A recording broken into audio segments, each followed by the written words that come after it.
It's just another ordinary day for Masao Yoshida. He's a 56-year-old engineer running a nuclear power plant. Like every day, he's assigning tasks, reviewing reports, and making sure everything is running smoothly. Little does he know that at this very moment, about 180 kilometers away, events are set in motion that will lead to one of the greatest disasters in the history of Japan. Just offshore, the Earth starts trembling. A magnitude 9 undersea megathrust earthquake shakes the region. The Japanese are used to earthquakes, but this powerful one the country has ever seen. And it will trigger a chain of events that will change the world forever. Japan has been hit by its biggest earthquake since records began. An explosion was heard and smoke seen. The images of destruction and flooding coming out of Japan are simply heartbreaking. Well, this is definitely not good news. This one is a bigger scale than anything this country has ever faced. There are new fears today that the reactor core being breached. There are now serious concerns about radioactive material leaks.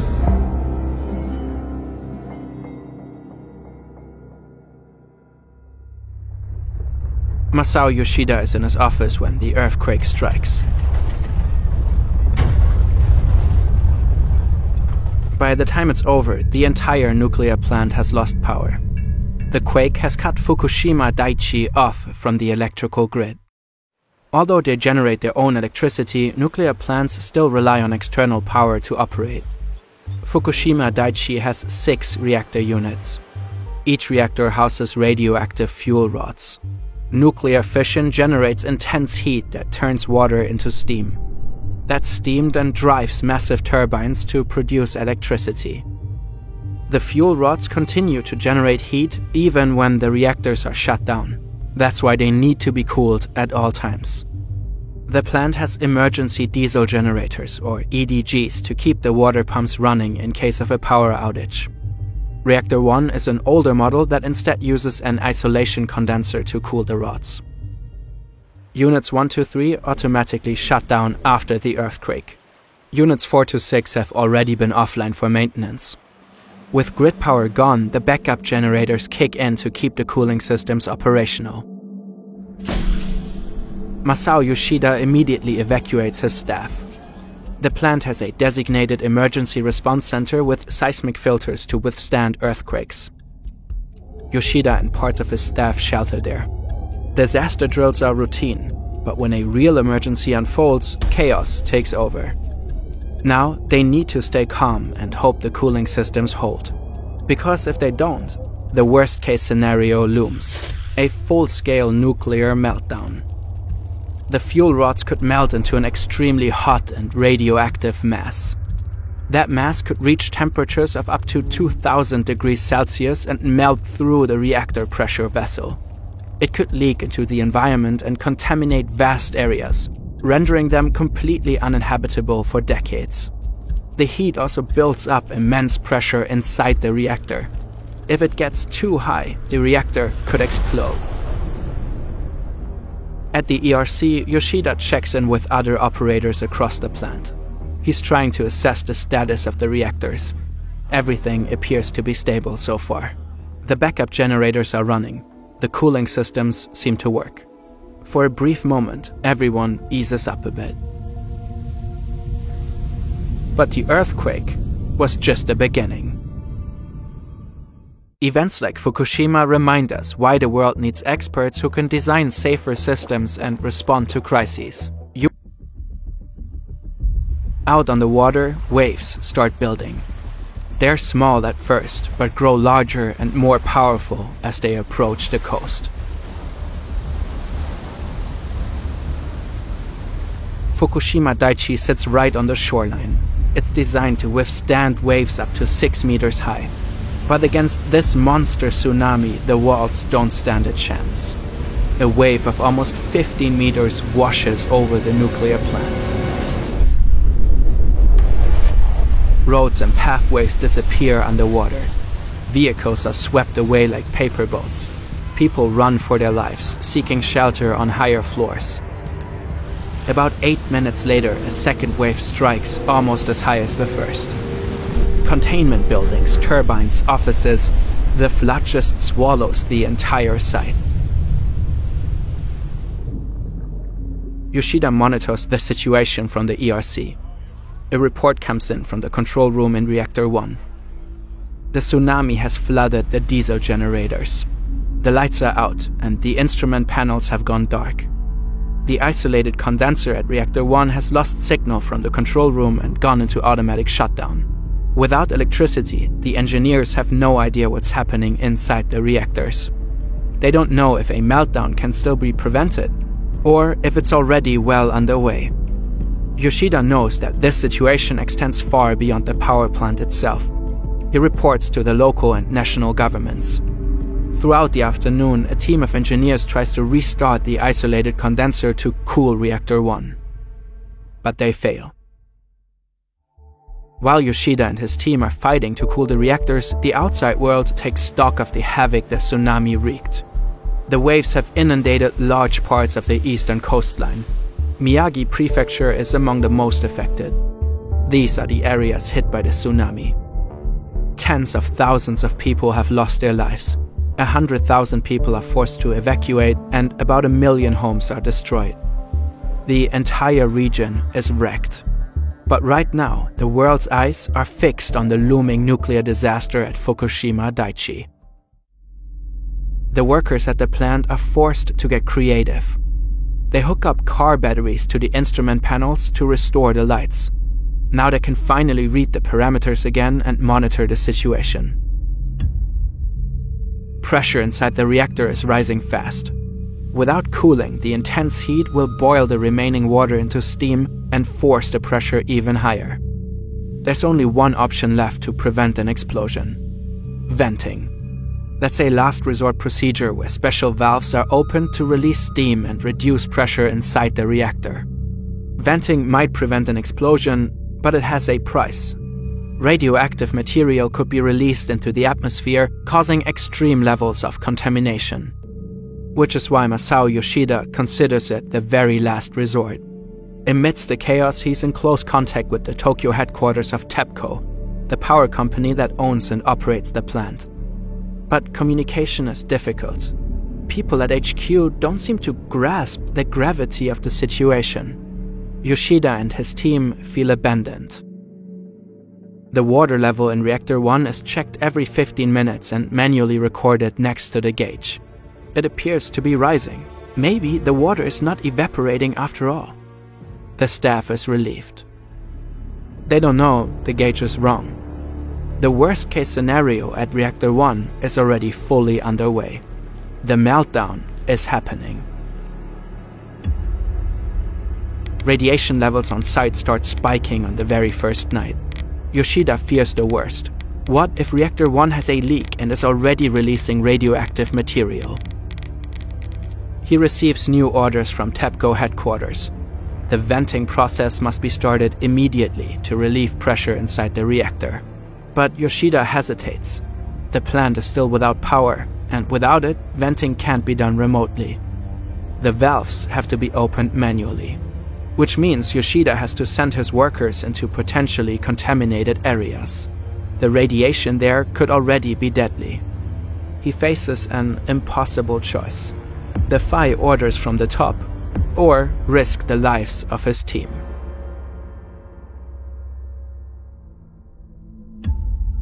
The next morning, the government designates an evacuation zone. Residents within a 10-kilometer radius from the plant have to leave their homes. A few hours later, a helicopter touches down on site. It's Japan's Prime Minister, Naoto Kan. He says he wants to assess the situation firsthand. But it soon becomes clear why he's really here: to pressure Yoshida into starting the venting process. Minutes later, the Prime Minister and his helicopter take off again. Yoshida and his team prepare for their most dangerous operation yet. A group of young workers volunteers to open the valves manually. Yoshida calls them his suicide squad. The men are fully suited up, pushing forward through the dark corridors. It's incredibly hot, almost 100 degrees Celsius. and all around them, invisible radiation looms. They finally make their way to the valves. Radioactive particles escape into the air, but at least the team is able to somewhat ease the pressure inside the reactor. Or so it seems.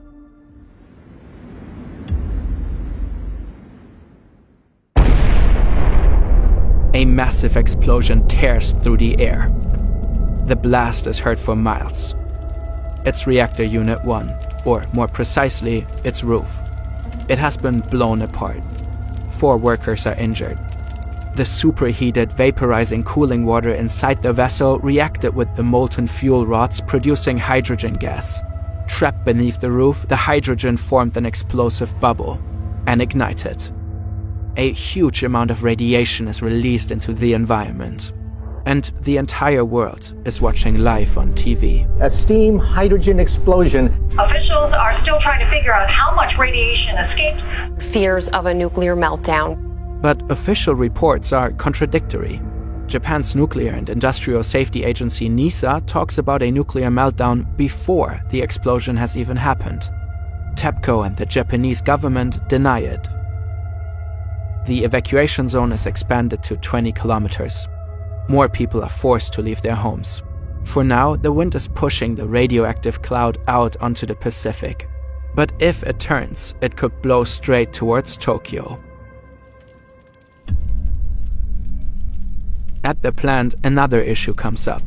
The staff is running out of fresh water coolant. But the reactors must stay cool at all costs to prevent another explosion like the one in Unit 1. 冷却水がなくなりました。海水注入を開始します。Yoshida makes a critical decision to use seawater for cooling. Fire trucks start pumping seawater into the reactor cores. Everything seems to be going according to plan. But then Yoshida gets another call from TEPCO. おい、海水注入って一体どういうことだ？はい、進めてます。本当か？はい、もう開始してます。なんだって？もう始めてるのか？何か問題ありますか？そんなことはするな。どういうことですか？とにかくやめろ。なぜですか？もう動いているので止められません。黙れ。こっちはみんなそれで怒ってんだ。TEPCO orders Yoshida to stop the seawater injection immediately. The salt water will do irreversible damage to the reactors. TEPCO wants to avoid that, hoping that one day the reactors can be put back into operation. Yoshida faces yet another impossible choice, and this time he defies the order. The team continues the seawater injection. It will later become clear that Yoshida's bold decision prevented an even greater catastrophe.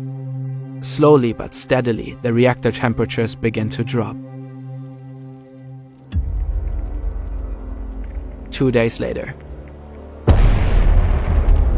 Reactor 3 is rocked by a hydrogen explosion similar to that in Unit 1. 本部、災害、災害! Just moments before the blast, Yoshida had sent some of his men to check on Reactor 3. Now he's riddled with guilt. Did he just send them straight to death? Yoshida has the sinking feeling he may never make it out of there alive. He bows before his team to apologize for his bad judgment. But with the very next breath, he asks them for their help again, fully aware of the incredible risk they are taking. He is moved by how many of them agree to keep going. The cooling efforts continue. Helicopters and concrete pumps are used to spray the salt water into the reactors. But the rising radiation levels make it increasingly difficult to get close. The Geiger counters are now measuring radiation levels of 400 millisieverts per hour. That's a lethal dose for human cells and comes with a dramatic increase in cancer risk. And the day after, the bad news just keep coming. There's another explosion in Reactor 2 in the morning. And another one in Reactor 4 in the afternoon. The wind has shifted too. For a while, there's a radioactive cloud heading straight for Tokyo. This is it, Yoshida thinks. The downfall of Eastern Japan. But giving up is not an option. Yoshida evacuates everyone who is not essential to cooling the reactors. A bus takes the employees to Fukushima Daini, another nuclear plant 17 kilometers to the south. Out of 750 staff members, only a core group of about 50 people remains. Japan's fate now rests in their hands. The group will later become known as the Fukushima 50. They risked their lives to prevent an even greater disaster. That same day, the government steps in front of the camera. It's the first time they acknowledge the health risks posed by rising radiation levels around the plant. Another day dawns, and the situation is still far from under control. The fuel rods in Reactor 1 are now half exposed. Electricity is back, and the seawater injection continues. The fuel rods in Unit 2 are also partially exposed. Radiation levels remain dangerously high. All across the site, smoke rises and fires burn. It's a truly apocalyptic sight. The Fukushima 50 are working day and night, pushing through under brutal conditions. They are in a relentless battle to keep the reactors from overheating. Yoshida and his team are determined to hold the line until the bitter end.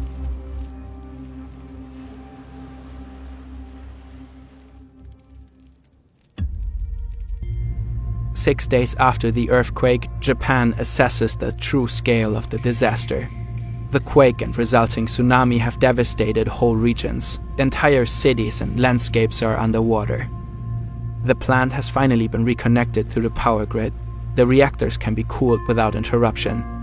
But vast areas around Fukushima are so contaminated they remain uninhabitable for decades.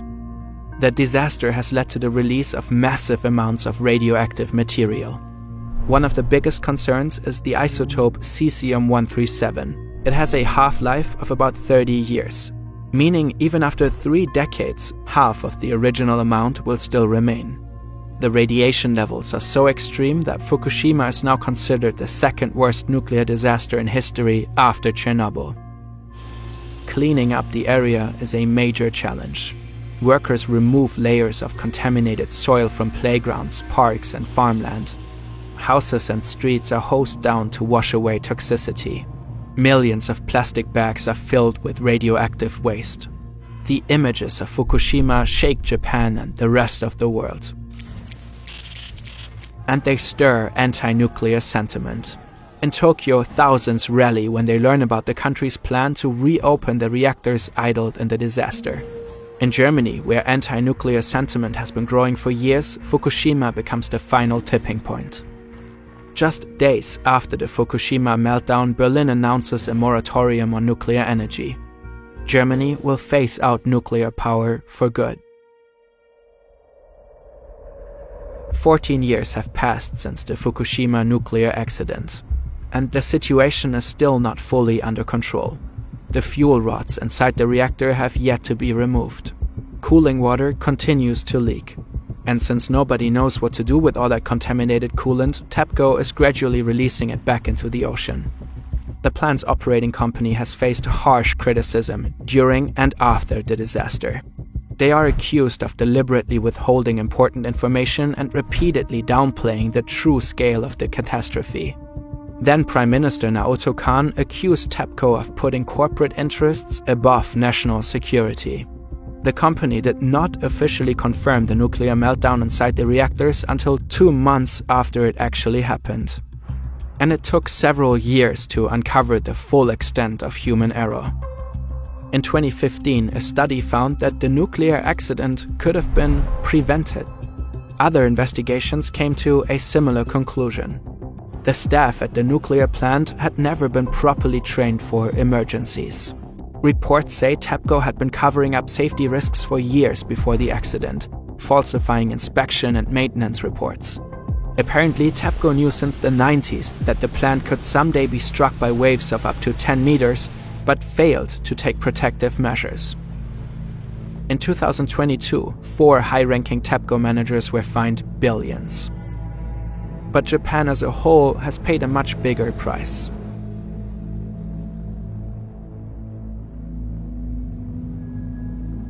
To this day, the area around Fukushima looks like one big, eerie ghost town. Only a few people have returned home. The government has officially declared it safe, but many lost their trust or already built a new life elsewhere. Radiation levels remain extremely high in some areas, especially in the forests. And yet, the disaster could have been even worse without people like Masao Yoshida.